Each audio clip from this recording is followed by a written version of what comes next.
Emergency service organisations continue to be male-dominated organisations.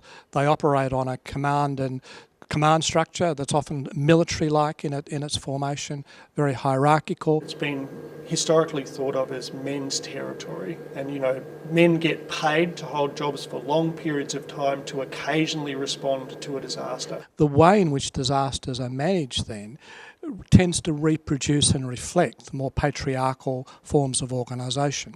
And I think we need to sort of understand the unconscious elements that play out. There's a lot of interest in maintaining the status quo. So, one of the challenges in terms of transforming it is, how do you invite women into that system, but how do you also reward the systems that women are embedded in, where they really have historically made a difference, often invisibly. Women have started to make some inroads into those organisations, but not without some cost. So I think we need to start to look at the gender composition of emergency service organisations and how the way in which they operate and function may be reproducing some gendered inequalities in our society. Now, I work in the urban space, so natural disasters en masse happen infrequently in the urban environment, but from my experience, there are definite gender roles and norms that we subscribe to that kick into place based on the expectations over a long period of time. Our fire service is 125 years old, but fires have happened in Australia and across the world for a lot longer than that, obviously. I think there's an expectation that men should do the heavy lifting and that women should do the soft and sort of cuddly stuff away from the scene of an emergency, say for instance. Natural disaster, which is on a much more grand scale, I think that involves more confusion and less likelihood of people working in unison, and I think that there's a lot to be done to actually challenge what are the expectations or the norms that we accept when it comes to men and women working together in disaster. Men often, as do women, but men in particular, will stay home to defend assets. Women lose their lives more often when they're staying home to defend the children, to try and retain what they can of the household and to try and get those children to safety.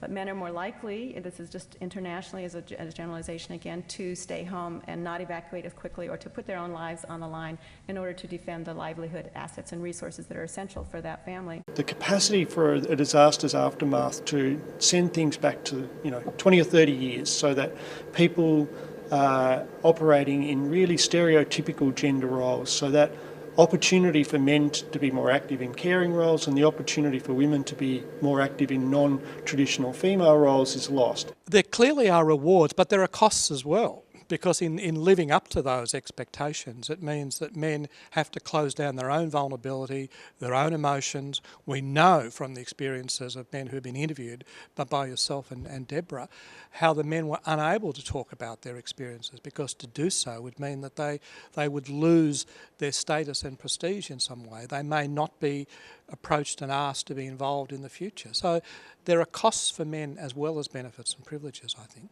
It matters in emergency management because men predominantly occupy the positions within emergency services.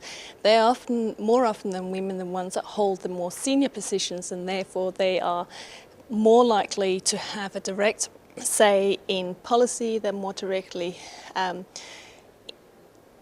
responsible for the public face of the organisation. So, and one thing that we often find is that media portrays a particular gendered story when it comes to emergency services. Men are portrayed often as heroes and women are portrayed as victims that need to be rescued. Well, we all know that that is not the case these days. We know that women and men are capable at all levels, and so how our media portrays these gendered stereotypes really impacts on how we as society still accept these stereotypical norms and how gender continues to be embedded into our society.